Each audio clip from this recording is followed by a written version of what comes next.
जोहार, पहचाना मुझे? मैं हूँ गणना प्रपत्र यानी इन्यूमरेशन फॉर्म। जैसा कि आप सब जानते हैं, झारखंड में एसआईआर की प्रक्रिया शुरू हो चुकी है और 30 जून से 29 जुलाई तक इन्यूमरेशन फॉर्म भरे जाएंगे। तो इसी दौरान मैं यानी इन्यूमरेशन फॉर्म आऊंगी आपके घर, वो भी डबल रोल में। नहीं, फॉर्म देखकर घबराने की जरूरत नहीं है, क्योंकि इस फॉर्म को भरना बेहद आसान है। तो चलिए अब मैं आपको बताती हूँ कि आप कैसे बिल्कुल आसानी के साथ अपना इन्यूमरेशन फॉर्म भर सकते हैं। मेरे सबसे ऊपर लिखा है मुझे आपके घर पहुँचाने वाली यानी आपकी बीएलओ का नाम और मोबाइल नंबर।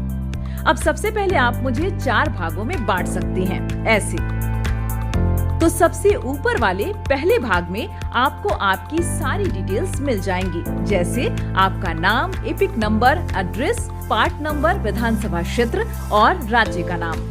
ये जानकारी पहले से ही प्रिंटेड होगी। साथ ही एक यूनिक क्यूआर कोड और आपकी पुरानी प्रिंटेड फोटो के ठीक बगल में आपको मिलेगी अपनी नई रंगीन पासपोर्ट साइज फोटो चिपकाने की जगह। और अब बारी है दूसरे भाग की। इस दूसरे भाग में आपको गत एसआईआर की किन की विवरणी भरनी है, ये आपके जन्म तिथि पर निर्भर करता है। आइए जानते हैं कैसे। पहली स्थिति में यदि आपका जन्म 1 जुलाई 1987 से पहले भारत में हुआ है, तो आपको गत एसआईआर में दर्ज सिर्फ स्वयं की विवरणी भरनी है। दूसरी स्थिति में यदि आपका जन्म 1 जुलाई 1987 से लेकर 2 दिसंबर 2004 के बीच भारत में हुआ है, तो आपको अपने माता पिता में से किसी एक की गत एसआईआर में दर्ज विवरणी भरनी है। तीसरी स्थिति में यदि आपका जन्म 2 दिसंबर 2004 के बाद भारत में हुआ है, तो आपको अपने माता और पिता दोनों के गत एसआईआर में दर्ज विवरणी भरनी होंगी।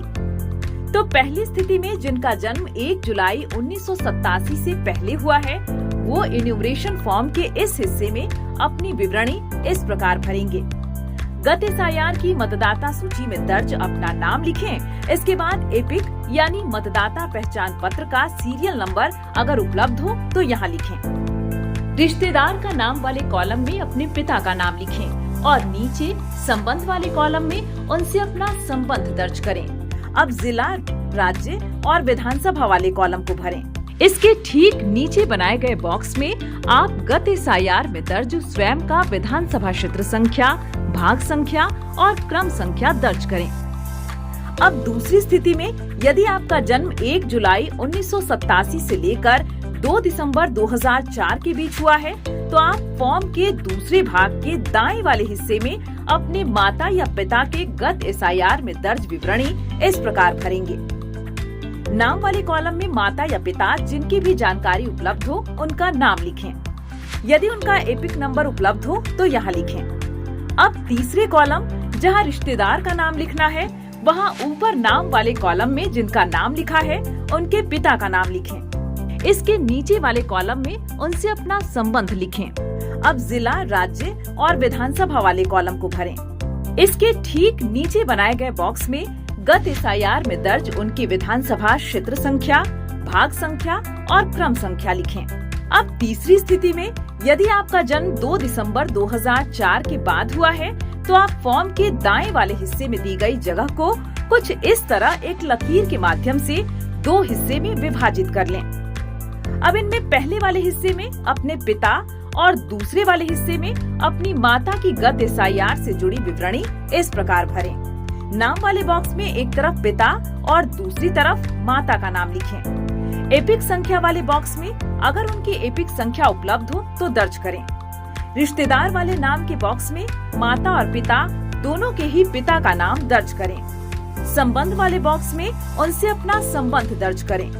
इसके बाद जिला, राज्य और विधानसभा वाले बॉक्स को भरें। अब इसके ठीक नीचे वाले हिस्से में दिए गए विधानसभा संख्या, भाग संख्या और मतदाता क्रम संख्या के बॉक्स में इस तरह लकीर खींचें और माता और पिता दोनों की गत एसआईआर में दर्ज विवरणी इस प्रकार भरें।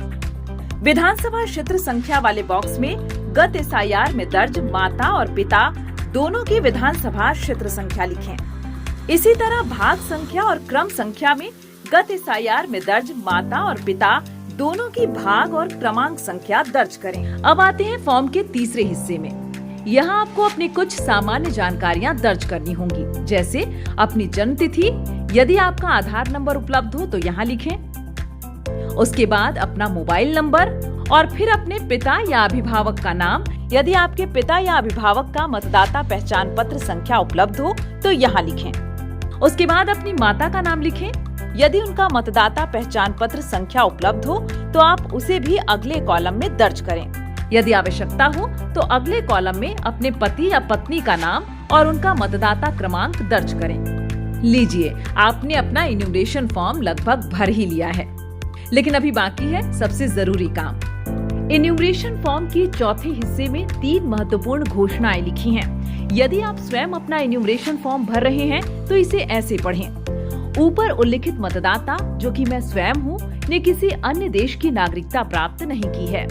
मैं मतदाता सूची में शामिल होने के लिए आवेदन कर रहा हूँ और ऊपर उल्लिखित नाम, जो कि मैं स्वयं हूँ, किसी अन्य विधानसभा क्षेत्र, संसदीय क्षेत्र में शामिल नहीं हूँ। मुझे पता है कि इस आवेदन के संबंध में उपरोक्त कथन या घोषणा करना जो झूठा है और जिसके बारे में मैं जानता या मानता हूँ कि वह झूठा है या जिसे मैं सच नहीं मानता हूँ, लोक प्रतिनिधित्व अधिनियम 1950 की धारा 31 के अंतर्गत 1 वर्ष तक का कारावास या जुर्माना या दोनों हो सकता है। और यदि आप परिवार के किसी अन्य सदस्य के लिए इन्यूमरेशन फॉर्म भर रहे हो तो इसे ऐसे पढ़ें। ऊपर उल्लिखित मतदाता, जो कि मेरे परिवार का सदस्य है, ने किसी अन्य देश की नागरिकता प्राप्त नहीं की है। मैं मतदाता सूची में शामिल होने के लिए आवेदन कर रहा हूँ और ऊपर उल्लिखित नाम, जो मेरे परिवार का सदस्य है, किसी अन्य विधानसभा क्षेत्र, संसदीय क्षेत्र में शामिल नहीं है। मुझे पता है कि इस आवेदन के संबंध में उपरोक्त कथन या घोषणा करना जो झूठा है और जिसके बारे में मैं जानता या मानता हूँ कि वह झूठा है या जिसे मैं सच नहीं मानता हूँ, लोक प्रतिनिधित्व अधिनियम 1950 की धारा 31 के अंतर्गत 1 वर्ष तक कारावास या जुर्माना या दोनों हो सकता है। इस घोषणा को ध्यान पूर्वक पढ़ने के बाद एक बार फिर दर्ज की गई जानकारी को अच्छी तरह जांच लें और अगर सारी जानकारियां सही हो तो सबसे नीचे दाहिनी तरफ दिए गए स्थान में अपने हस्ताक्षर कीजिए। यदि घर का कोई सदस्य अस्थायी रूप से अनुपस्थित हो तो घर का कोई भी वयस्क सदस्य उनका फॉर्म भर सकता है। लेकिन यहाँ ये बात ध्यान देने की है कि हस्ताक्षर करते समय मतदाता से अपने संबंध की जानकारी अवश्य दें। देखा कितना आसान है इन्यूमरेशन फॉर्म भरना। यही नहीं, इससे भी आसान है इन्यूमरेशन फॉर्म जमा करना। 2 प्रतियों में मिले इन्यूमरेशन फॉर्म को भरने के बाद एक प्रति बीएलओ को दे दें और दूसरी प्रति में इसकी रिसीविंग जरूर ले लें। रिसीविंग वाले प्रति को अपने पास सुरक्षित रख लें। बस हो गया। और एक बात, इन्यूमरेशन फॉर्म भरने में देर न करें। फॉर्म मिलते ही जितनी जल्दी हो सके इसे भरकर जमा करें। इन्यूमरेशन फॉर्म के साथ कोई भी दस्तावेज नहीं देना है। सिर्फ पात्र भारतीय नागरिक ही इन्यूमरेशन की इस प्रक्रिया में भाग ले सकते हैं। वैध अथवा अवैध रूप से भारत आए किसी विदेशी नागरिक का सत्य या मिथ्या जानकारी देना, रिक्त या आंशिक रूप से इन्यूमरेशन फॉर्म भरना या फॉर्म पर हस्ताक्षर करना जन प्रतिनिधित्व अधिनियम की धारा 31 के तहत एक दंडनीय अपराध है। अगर कोई भी विदेशी नागरिक भरा हुआ इन्यूमरेशन फॉर्म बीएलओ को व्यक्तिगत रूप से अथवा ऑनलाइन माध्यम से जमा करता है तो ईआरओ उस आवेदक के खिलाफ एफआईआर दर्ज करेंगे। विदेशी नागरिक इन्यूमरेशन फॉर्म न भरें और बिना हस्ताक्षर किए ही बीएलओ को तुरंत वापस करें। एसआईआर की प्रक्रिया से हमारी मतदाता सूची होगी एकदम शुद्ध और सटीक।